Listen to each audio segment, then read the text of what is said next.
Hello everyone, welcome to my channel that is study with point psychology and child development pedagogy में lecture number 2 है आज का, जो deal कर रहा है नेशनल करिकुलम फ्रेमवर्क 2005 के साथ, जिसको एनसीएफ 2005 भी बोला जाता है।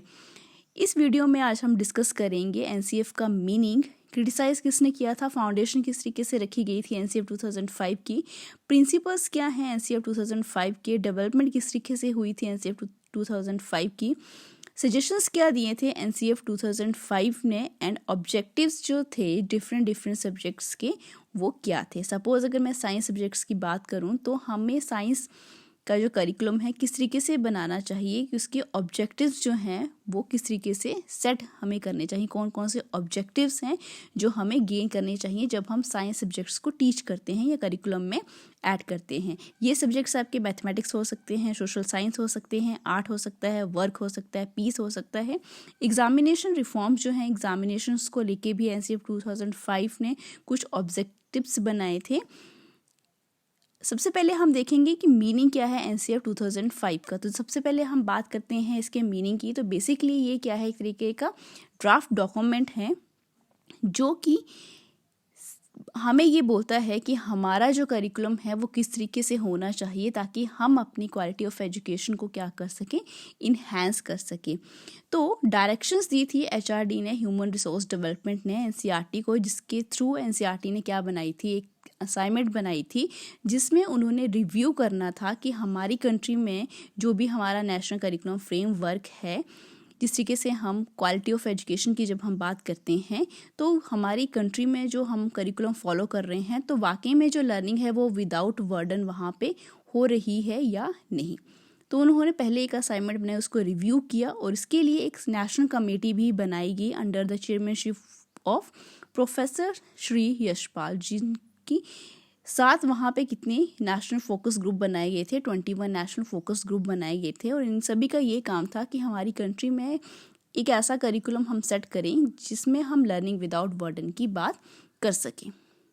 अब जो मेंबर थे इस कमेटी के या रिप्रेजेंटेटिव्स थे इंस्टीट्यूशंस के, स्कूल्स के प्रिंसिपल, एनसीईआरटी की अपनी फैकल्टी या एनजीओज थी, इन सभी ने इस असाइनमेंट को क्या किया था, रिव्यू किया था। असाइनमेंट क्या थी कि हमारी कंट्री का नेशनल करिकुलम फ्रेमवर्क कुछ इस तरीके से होना चाहिए कि जो लर्निंग है वो विदाउट बर्डन हो और हमारी जो क्वालिटी ऑफ एजुकेशन है वो इम्प्रूव कर पाए। अब इसको बनाने की ज़रूरत इसलिए पड़ी थी कि जो पहले का नेशनल करिकुलम फ्रेमवर्क था वो क्वालिटी ऑफ एजुकेशन जो है वो अचीव नहीं कर पाया था। हमारी कंट्री की जो क्वालिटी ऑफ एजुकेशन थी वो इम्प्रूव नहीं हो पाई थी। और हम बात करते हैं लर्निंग विदाउट बर्डन की, तो वो लर्निंग भी उस तरीके से नहीं हो रही थी। अब national policy of on education जो कि आई थी 1986 में and programme of action POA 1992 में आया था, इन दोनों का बहुत इंपॉर्टेंट रोल है in the preparation of NCF 2005 में। जब भी हम बात करते हैं एनसीएफ 2005 की तो ये 4th एनसीएफ है जो कि पब्लिश किया गया था एनसीईआरटी इंडिया के थ्रू 2005 में ही।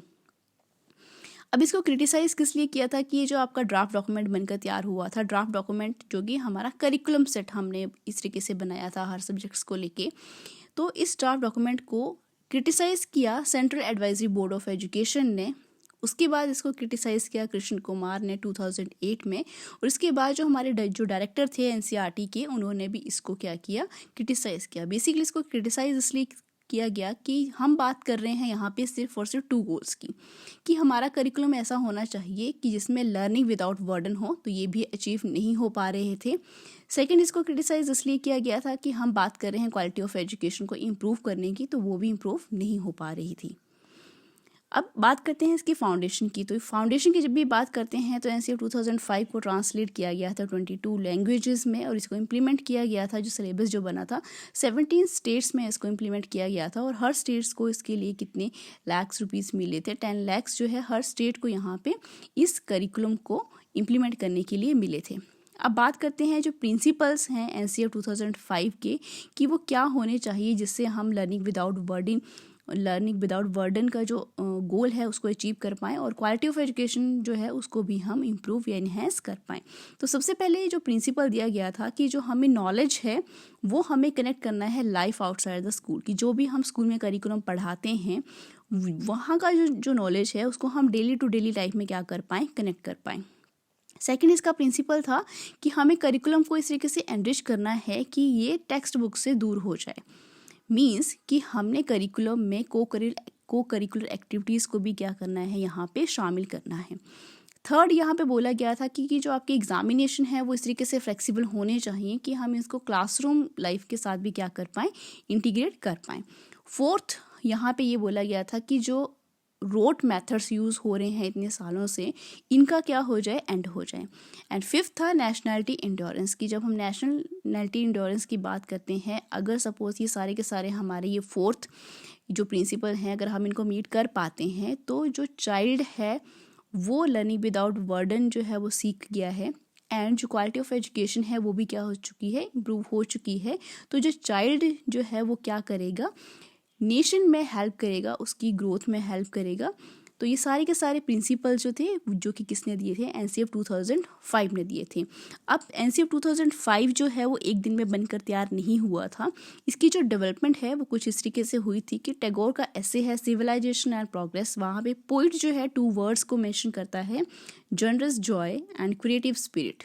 यही 2 वर्ड्स थे जहाँ से एनसीएफ 2005 का डेवलपमेंट उठी थी, जो कि उन्होंने ये जो 2 वर्ड्स थे, generous Joy and creative spirit, इनको क्या बोला था कि ये की हैं चाइल्डहुड की, राइट। सेकंड, फिर इसके बाद एक नेशनल कमेटी बनाई गई जो कि जिसके प्रोफेसर यशपाल थे, जिसमें 21 जो थे वो क्या थे, यहाँ पे फोकस ग्रुप बनाए गए थे। इसके बाद इसको पास किया गया था central advisory board of education पे पास किया गया था इसको सितंबर 2005 में। इसके बाद जो है नेशनल पॉलिसी ऑफ एजुकेशन ने ये बोला कि अगर हमें क्वालिटी ऑफ एजुकेशन को क्या करना है, इम्प्रूव करना है, इन्हेंस करना है, तो हमें अपनी एजुकेशंस में क्या इंप्लीमेंट करने पड़ेंगे, एजुकेशन टेक्नोलॉजी को हमें क्या करना पड़ेगा, इन्हेंस करना पड़ेगा, जिस तरीके से अदर कंट्रीज़ में होता है। उसके बाद पॉलिसी ने 2 स्कीम्स दी। कौन सी पॉलिसी ने, नेशनल पॉलिसी ऑफ एजुकेशन ने ये पॉलिसी 2 स्कीम्स दी थी कि अगर हमें एजुकेशनल टेक्नोलॉजी का यूज़ करना है तो सबसे पहले हमें क्या होना चाहिए, कंप्यूटर लिटरेसी हमारे पास होनी चाहिए। सेकंड जो है एजुकेशनल टेक्नोलॉजी हमारे पास होनी चाहिए, हमारे पास बहुत सारे साधन होने चाहिए जिससे हम क्या कर सकें, कंप्यूटर लिटरेसी को वहाँ पे इम्प्लीमेंट कर सकें और अपनी क्वालिटी ऑफ एजुकेशन जो है उसको क्या कर पाए, इन्हांस कर पाए। इसके बाद एनसीएफ के पास जो थे वो 4 मेजर इश्यूज वहाँ पे बनकर तैयार हो गए थे। फर्स्ट था एजुकेशनल एक्सपीरियंस, कि जो भी करिकुलम यहाँ पे सेट करने वाले लोग जहाँ पे लगे हुए थे उनमें किसी के पास भी इतना ज़्यादा एजुकेशनल एक्सपीरियंस नहीं था कि वो बात कर रहे थे लर्निंग विदाउट बर्डन की और क्वालिटी ऑफ एजुकेशन की। तो किसी के पास जो भी था इतना एजुकेशनल एक्सपीरियंस वहाँ पे नहीं था। सेकंड बात थी कि एजुकेशनल का जो पर्पस था वो भी वहाँ पे अचीव नहीं हो पा रहा था। 2 ही मेन फोकस थे यहाँ पे, पर्पस थे learning without burden and quality of education. तो ये भी एक मेजर इशू था। थर्ड था एसेसिंग द लर्नर, कि हमें लर्नर को किस तरीके से एसेस करना है, उसकी इवैल्यूएशन किस तरीके से करनी है, कोई भी फिक्स्ड वहाँ पे मेथड नहीं था एक्सेस करने का। एंड फोर्थ था ऑर्गेनाइजेशन ऑफ एक्सपीरियंस, कि इस ऑर्गेनाइजेशन में इस एनसीएफ 2005 को प्रिपेयर करने में जितनी भी ऑर्गेनाइजेशन यहाँ पे लगी, किसी भी ऑर्गेनाइजेशन के पास जो है इतना एक्सपीरियंस नहीं था कि हम जो 2 गोल्स की बात कर रहे हैं, learning without burden and quality of education की, उनको क्या कर पाएँ, इन्हेंस कर पाएँ। इसके बाद जब एनसीएफ 2005 जो है बनकर तैयार हुआ तो बेसिकली ये क्या था, कंस्ट्रक्टिविस्ट थ्योरी के ऊपर बेस था ये। जिससे पहले वाला जो करिकुलम था वो किसके ऊपर बेस था, बिहेवियरल साइकोलॉजी के ऊपर। जब एनसीएफ बनकर जो प्रेजेंट फॉर्म की अगर हम बात करें, जब एनसीएफ बनकर तैयार हुआ तो इसमें क्या क्या थे, इसमें जो आइडियाज़ थे वो टीचर्स के भी थे, प्रिंसिपल्स के भी थे, एनसीईआरटी की जो अपनी फैकल्टी थी उसके थे, एनजीओस के थे, नेशनल एंड स्टेट डेलिब्रेशंस जो भी हुए थे उन सभी के आइडियाज़ इस नेशनल करिकुलम फ्रेमवर्क में क्या थे, प्रेजेंट थे। तो नेशनल करिकुलम फ्रेमवर्क का जो डॉक्यूमेंट था उसको 5 एरियाज़ में डिवाइड किया गया था। फर्स्ट था कि हमारा जब भी हम कोई भी करिकुलम सेट करते हैं और हमारे जो गोल्स हैं उनका पर्सपेक्टिव क्या होना चाहिए। सेकंड था लर्निंग एंड नॉलेज, कि हमें जो लर्निंग एंड नॉलेज है वो किस तरीके से देनी है, कौन कौन से मेथड यहाँ पे अप्लाई करने हैं। थर्ड था curriculum areas, school stages and assessment, कि जो करिकुलम के एरियाज़ हैं हमें कहाँ कहाँ करिकुलम जो है वो सेट करना है, कितना करिकुलम सेट करना है, हमारे करिकुलम के एरियाज़ क्या होने चाहिए। स्कूल की जो स्टेजेस हैं जैसे प्राइमरी है, अपर प्राइमरी है, मिडिल विंग है, सीनियर सेकेंडरी है, राइट। और वहाँ पे असेसमेंट हमने किस तरीके से करनी है। फोर्थ वन था जो एरिया था वो था कि हमारा क्लासरूम और स्कूल का इन्वायरमेंट किस तरीके का होना चाहिए। और लास्ट वन था कि सिस्टमिक रिफॉर्म जो हैं वो हमने कब कब चेंज करने हैं। अब हम बात करते हैं एनसीएफ 2005 ने कुछ सजेशंस दिए थे और ये सजेशंस जो हैं बहुत ज़्यादा इम्पॉर्टेंट हैं। यहाँ पे सबसे पहला सजेशन ये दिया गया था कि जो नेशनल सिस्टम ऑफ एजुकेशन है उसको हमने क्या करना है, स्ट्रेंथन करना है। हमारा मेन फोकस यही है कि जो नेशनल सिस्टम ऑफ एजुकेशन की जब हम बात कर रहे हैं तो हमने सिर्फ और सिर्फ वो क्या करना है, स्ट्रेंथन करना है। सेकंड, यहाँ पे बात हो रही है कि करिकुलम का जो लोड है उसको हमने क्या करना है, रिड्यूस करना है। इसलिए हम जो फर्स्ट गोल है लर्निंग विदाउट बर्डन का, उसको क्या कर पाएंगे, अचीव कर पाएंगे। थर्ड सजेशन था सिस्टमेटिक चेंजेस जो हैं अगर हमने लाने हैं तो भी इस तरीके से लाने हैं in tune with the curricular reforms, कि वो करिकुलम में भी वहाँ पे शामिल हो सके। इस तरीके से हमने सिस्टमेटिक चेंजेस अपने करिकुलम में लेकर आने हैं जिससे हमारी क्वालिटी ऑफ एजुकेशन जो है वो क्या हो सके, इम्प्रूव हो सके। ये उन बच्चों के लिए लेकर आते हैं जो बच्चे जो है एक्टिविटीज़ के थ्रू ज़्यादा समझते हैं, राइट, लेक्चर मेथड से थोड़ा कम समझते हैं। फोर्थ सजेशन ये था कि करिकुलर एक्टिविटीज़ जो हमें शामिल करनी है उनसे बच्चों की मॉरल वैल्यूज़ क्या हो, इन्हेंस हो, सोशली वो एक्टिव हो पाएँ, जस्टिस कर पाएँ अपने साथ, अपने काम के साथ, अपनी एजुकेशन के साथ, इक्वालिटी का जो मतलब है वो समझ पाएँ और दूसरों को भी समझा पाएँ, एंड सेकुलरिज्म का जो फेथ है वो उन पे बना रहे। Quality of education for all, कि जब भी हम क्वालिटी ऑफ एजुकेशन की बात करते हैं तो हमने सबको प्रोवाइड करनी है बिना किसी जेंडर, कास्ट, क्रीड, ये जब भी हम बात करते हैं यहाँ पे क्वालिटी ऑफ एजुकेशन की तो हमने ये नहीं देखना है कि मेल फीमेल है या कास्ट क्या है, किस क्रीड को फॉलो करता है। क्वालिटी एजुकेशन सबके लिए एक साथ ही है। इसके बाद हमने फॉलो करनी है हॉलिस्टिक अप्रोच। हॉलिस्टिक अप्रोच का मतलब ये है कि हमने किसी चाइल्ड को एज अ होल पर्सन देखना है। हमने ये नहीं देखना है कि हम जो भी उसको करिकुलम पढ़ा रहे हैं तो उसकी मेंटल एबिलिटी को देख के हमने ये पढ़ाना है। हमने उसकी नीड्स देखनी है कि वो किस तरीके से एक्ट करता है, जिसमें उसकी फिजिकल, मेंटल, सारी तरीके की जो भी एक्टिविटीज़ हैं वो सारी की सारी वहाँ पे शामिल होनी चाहिए। तो यही मीनिंग है हॉलिस्टिक अप्रोच का। एक्टिव लर्निंग थ्रू एक्सपेरिमेंट, अगर हमने अपनी लर्निंग को एक्टिव बनाना है तो हमें एक्सपेरिमेंट्स भी वहाँ पे कंडक्ट करवाने पड़ेंगे। इसके बाद है स्पेस फॉर चाइल्ड, ये हमने बच्चों को क्या देना है, स्पेस देना है, उनको अवसर देने हैं खुद की बच्चा खुद कर पाए, लर्निंग बाय डूइंग।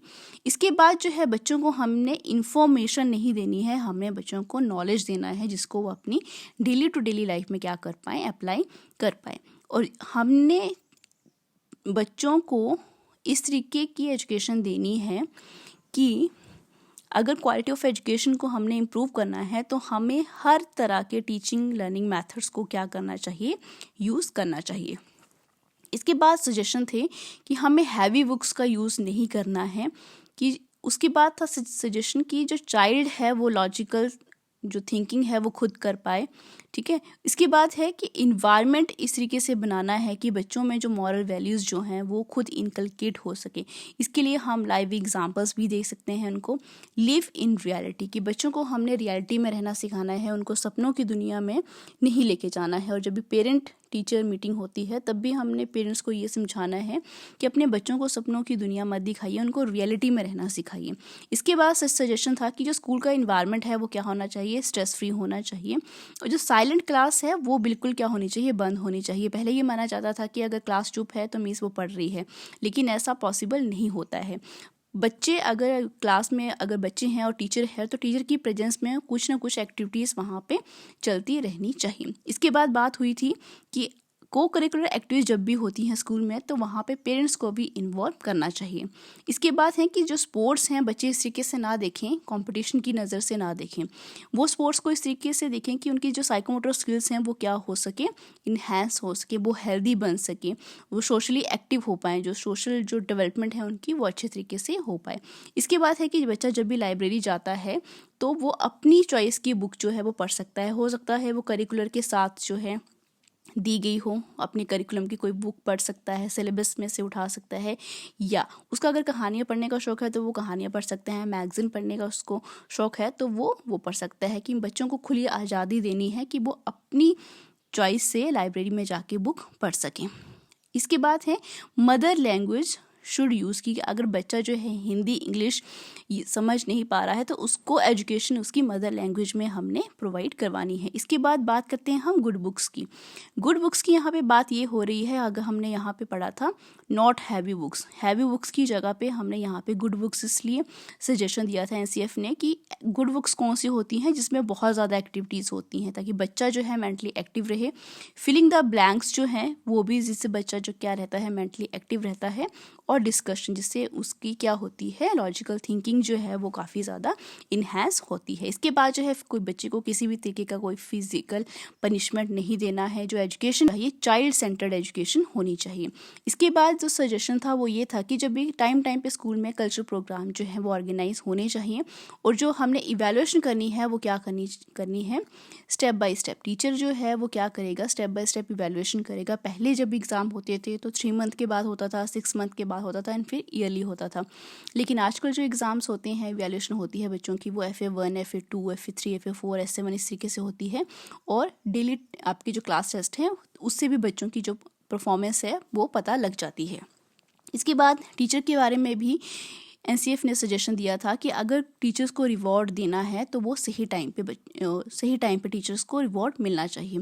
इसके बाद लैंग्वेज के कॉन्टेक्स्ट में एनसीएफ 2005 ने क्या कहा था कि जब भी हमने करिकुलम बना दिया है, राइट, और बच्चों को जब हमने ये लैंग्वेज पढ़ानी है तो उनमें कौन कौन सी स्किल जो है वो इन्हांस होनी चाहिए।